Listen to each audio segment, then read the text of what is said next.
এজিদিরা বর্তমানে কি করছে জানেন? এরা বুখারী শরীফের হাদিস ব্যবহার করতেছে, উপস্থাপন করতেছে ইয়াজিদকে বাঁচানোর জন্য। জোরে বলুন নাউজুবিল্লাহ। এজিদিরা এজিদকে বাঁচানোর জন্য বুখারী শরীফের হাদিস ব্যবহার করতেছে। নাউজুবিল্লাহ বলেন না। কোন হাদিস? আমি সংক্ষেপে হাদিসটা বলে আমার বিষয় চলে যাচ্ছে, আর ভূমিকা না বললে হুট করে তো বিষয় যাওয়া যাচ্ছে না। একটু খেয়াল করুন হাদিসটা কি। হাদিসটা হলো বুখারী শরীফের 2924 নম্বর হাদিস। কত? 2924 নম্বর হাদিস। যে হাদিসের মধ্যে আমার নবীজি দুইটা মুজাহিদ বাহিনীর শুভ সংবাদ দিয়েছেন। একটু জোরে বলুন না সুবহানাল্লাহ। কয়টা? আমার নবীজি বলেন আউয়ালু জাইশিন মিন উম্মতি ইয়াগজুনাল বাহরা ক্বাদ উজিবু। নবীজি বলেন আমার উম্মতের মধ্যে যারা সর্বপ্রথম রোম রাজ্যে যাবে, ইসলামের পতাকা উড্ডীন করতে জিহাদে যাবে, পানি পথে। কোন পথে? পানির পথে যারা সর্বপ্রথম যাবে, আমি নবী বলে দিলাম কদ উজিবু, তাদের জন্য ওয়াজিব হয়ে যাবে। এটার ব্যাখ্যায় প্রায় বুখারীর কিতাবের ব্যাখ্যাতে রয়েছে আয় কদ উজিবু আল জান্নাহ, এদের জন্য জান্নাত ওয়াজিব হয়ে যাবে। উচ্চ আওয়াজে বলুন সুবহানাল্লাহ। পানি পথে যারা যুদ্ধে যাবে রোম রাজ্যে, এদের জন্য জান্নাত। এরা যতই বড় গুনাহগার হোক, আমার নবীজি বলেন কদ উজিবু, এদের জন্য জান্নাত ওয়াজিব। যাকে বলেছিলেন, যার সামনে হযরত উম্মে হারাম বিনতে মিলহান হযরত আনাসের খালাম্মা, উনি বলেন ইয়া রাসূলুল্লাহ আমার জন্য একটু দোয়া করুন না, আমি যাতে ওই যুদ্ধে যেতে পারি। আর আমার নবীজি বলেন ওয়ান্তা ফিহিম, যাও, ওয়ান্তে ফিহিম, যাও, আমি তোমাকে শুভ সংবাদ দিলাম যে যুদ্ধে গেলে জান্নাত ওয়াজিব, সে যুদ্ধে তুমি থাকবা। কে কখন মারা যাবে আমরা জানি, হ্যাঁ, কিন্তু নবীও আমাদের মতো নবী জানে না। এই বুখারী শরীফের একটা হাদিস সামনে রাখলে আমার নবীজির ইলমে গায়েব ক্লিয়ার বোঝা যায়। কথা বলুন ঠিক কি না? এই হাদিসটা একটু খেয়াল করুন। নবীজি কি বললেন? যাও, আমি বলে দিলাম ওই যুদ্ধে তুমি থাকবা।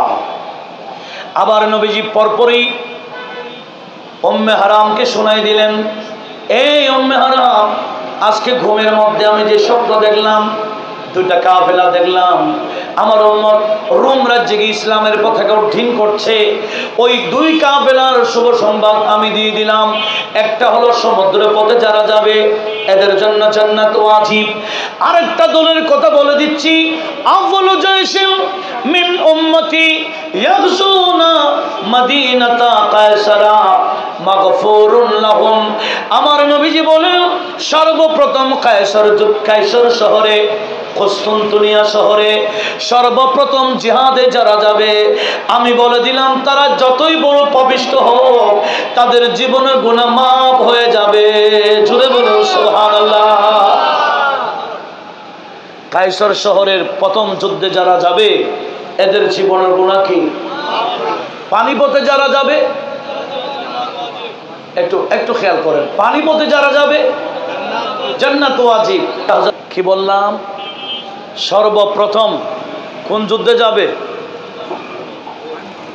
পানিপথে, হ্যাঁ, রোম দেশে, এদের জন্য জান্নাত ওয়াজিব। আর ওই যুদ্ধ পরিচালনা করেছিলেন হযরত আমির মুয়াবিয়া। আপনারা একটু বুঝুন। ওই যুদ্ধ পরিচালনা করেছেন কে? এবার বলেন আমির মুয়াবিয়া জাহান্নামী না জান্নাতি? কারণ নবীজি বলেছেন সবাই জান্নাতি যারা ওই যুদ্ধে যাবেন, আর হযরত আমির মুয়াবিয়া সাধারণ না, যিনি ওই যুদ্ধ পরিচালনা করেছেন। সুবহানাল্লাহ বলবেন। আর একটা যুদ্ধ কোন শহরে একটু বলেন না? কায়সার শহরে। সেই যুদ্ধে যারা প্রথমে যাবে তাদের জীবনের গুনাহ মাফ। ওই যুদ্ধে ইয়াজিদ গিয়েছিল কিনা এ নিয়ে মতানক্য রয়েছে ঐতিহাসিকদের মধ্যে। বুখারী শরীফের ব্যাখ্যার কিতাব খুললে দেখা যায় কেউ বলেছেন ওই যুদ্ধে ইয়াজিদ যায় নাই, আবার কেউ কেউ বলেছেন ইয়াজিদ গিয়েছিলেন, পরিচালনা করেছিলেন। ইয়াজিদ সেই যুদ্ধে গিয়েছে, ঠিক আছে মেনে নিলাম।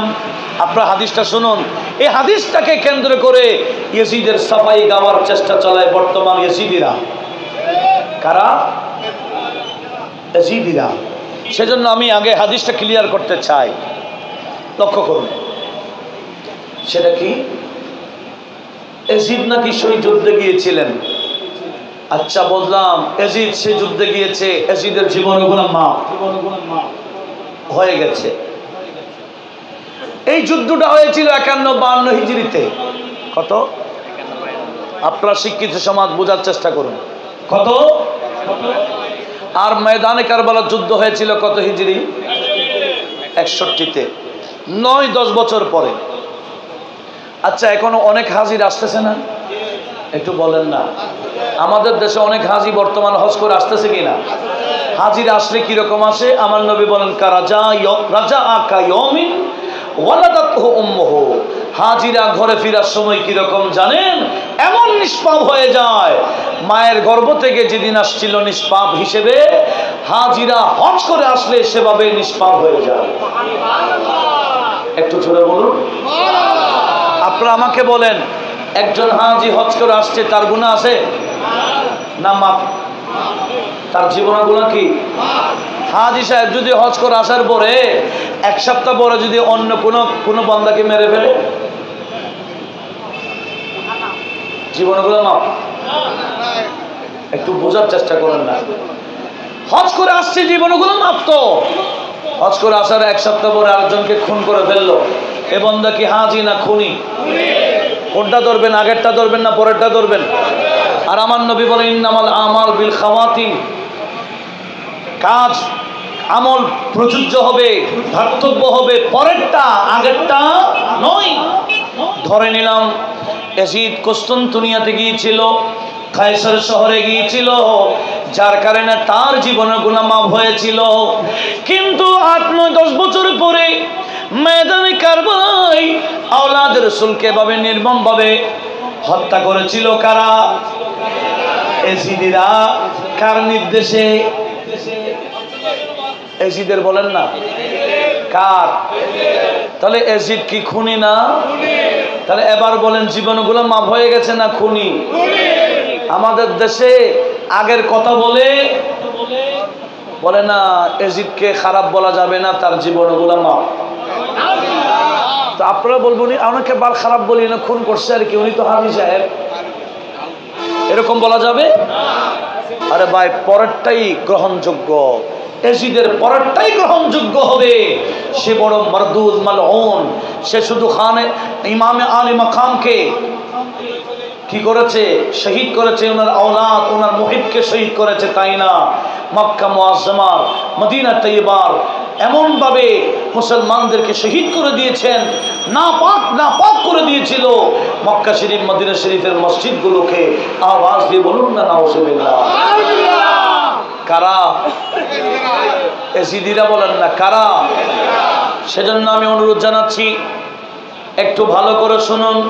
সেই ইয়াজিদিরা আপনারা শুনেছেন, সেই কুফার মানুষ ইয়াজিদের পক্ষে ছিল না, এরা বাস্তবিক পক্ষে ইমামে হুসাইনের প্রেমিক ছিল। আর যখন তাদেরকে প্রস্তাব দিয়েছিল, এই কুফার মানুষ, তোমরা যদি ইয়াজিদের পক্ষে যুদ্ধ করো, হুসাইনের বিরুদ্ধে যুদ্ধ করো, তাহলে তোমাদেরকে এত এত কিছু দেওয়া হবে, দুনিয়া দেওয়া হবে। কাউকে অমুক শহরের রাজত্ব, কাউকে অমুক শহরের গভর্নর, কাউকে এত দিনার, কাউকে এত দিরহাম, এত বান্ডিল দিবে। প্রস্তাব দেওয়ার পরে এদের অন্তরে আওলাদ রাসূলের প্রেম যেটা ছিল এটাকে নিক্ষেপ করে দিল। দুনিয়ার মহব্বত তাদের অন্তরে ধারণ করে তারা নিজেরাই দাওয়াত দিয়ে এনে ইমাম হুসাইনের বিরুদ্ধে আবার নিজেরাই তলোয়ার নিল। উচ্চ আওয়াজ বলুন নাউজুবিল্লাহ।